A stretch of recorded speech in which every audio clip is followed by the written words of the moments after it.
Heidi, I'm looking at your ASCII program and I'm a little confused. Let's look at it together. Okay, so the assignment said encode the message and decode the message using the ORD and CHR. So ORD turns it to ASCII, right? And then the character makes it back into characters we can read. And then if you wanted to, you could also ask the user to guess it. You could also display it in binary or add 2 to the number. So the ASCII code isn't actually the ASCII code. It's a secret coded with adding 2 to it. And then, of course, you got to remember to reverse that if you do that. And print the encoded and decoded messages. So when I look at your program here, you've got your main function, you've got your secret message, and for some reason you took the character from secret message, like the L, and you did convert it to ASCII, but then you immediately converted it back where it wouldn't be ASCII. It's like, wait a minute, do we not have an ASCII printout? So when I run it, there's no ASCII. You've created a Caesar cipher where you just add 2 to every letter. L, M, N, I, J, K, V, WX. You just added 2 to each letter. You just converted, which you could just do with adding 2 to each character.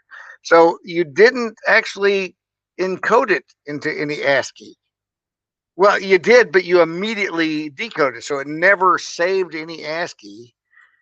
It added just a different character. It added N to the encoded message. So when you printed the encoded message, the ASCII got lost.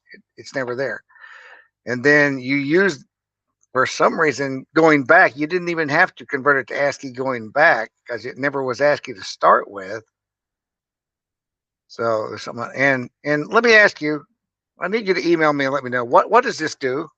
It says if underscore underscore name underscore equals main. Well, this is not defined anywhere as a variable.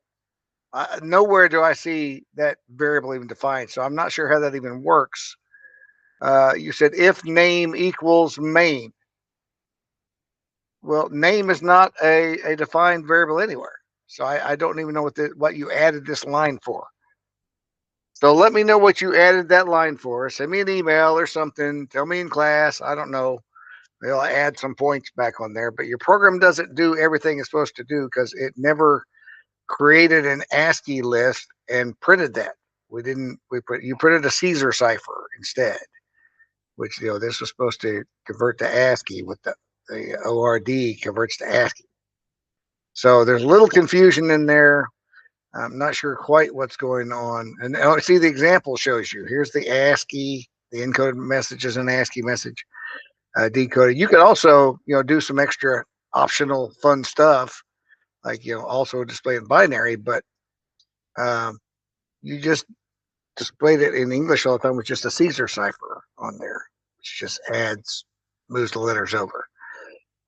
I've said that this is one of the easiest programs because our lesson gives you all the code you need on page 5. Slides 3 and 4 converts it to ASCII and prints it, and then slide 3 takes it from ASCII back to English and prints it. But you went with some of the optional stuff, which is fine. But if you don't get the basic stuff, then the optional stuff doesn't help you. It actually confuses the program. So I think maybe don't get into the optional stuff till you've got the program done and perfect. So, all right, I'll see you in class.